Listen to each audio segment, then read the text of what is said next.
Brexit negotiator Michel Barnier has offered the new Prime Minister an olive branch by signalling the EU's intent to find a technological fix to the Irish border, but only if they back Theresa May's hated divorce deal. The EU's chief negotiator insisted the bloc would consider alternatives to the backstop, including technology, drones, invisible borders, but that they don't currently exist. But he declared that Mrs May's successor in number 10 would have to first sign up to the hated Irish backstop, which was at the heart of MPs' rejections in Westminster. Mr Barnier's take-it-or-leave-it offer comes amid a wave of pledges from Tory leadership contenders to return to Brussels in order to renegotiate the 585-page draft EU withdrawal agreement. In a desperate attempt to break the Brexit deadlock, Mr Barnier said, "The backstop is insurance, in case we do not find a solution. It could be what we call alternative arrangements, technology, drones, invisible controls.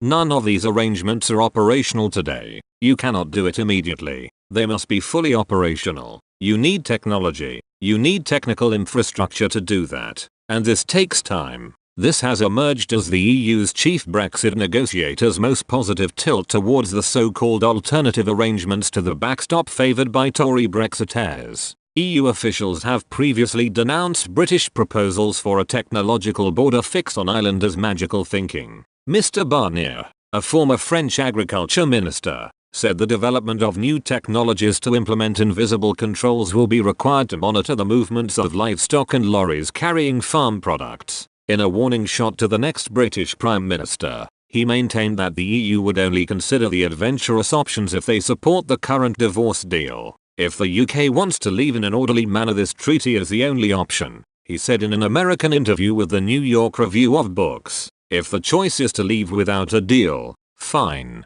If the choice is to stay in the EU, also fine. But if the choice is still to leave the EU in an orderly manner, this treaty is the only option. This is all that our legal constraints allow. Mr Barnier's words will come as a boost to Jeremy Corbyn, who has signalled he is ready to support Mrs May's deal if the political declaration on the future relationship is altered to reflect Labour Party leaders' vision for a soft Brexit. Under the EU's latest offer, the next Prime Minister would have a window of up to 4 years inside the transition period, which keeps the country inside the single market and customs union, to negotiate and implement alternative arrangements before the backstop is triggered. Brussels hopes that the future leader will be able to sell Mr Barnier's commitments to MPs by setting a number of deadlines in the joint search for alternative arrangements. The negotiations will likely fall under the watchful eye of Mr Barnier's deputy, Sabine Weyand, who was made the EU's most senior trade official this week. In the wide-ranging interview,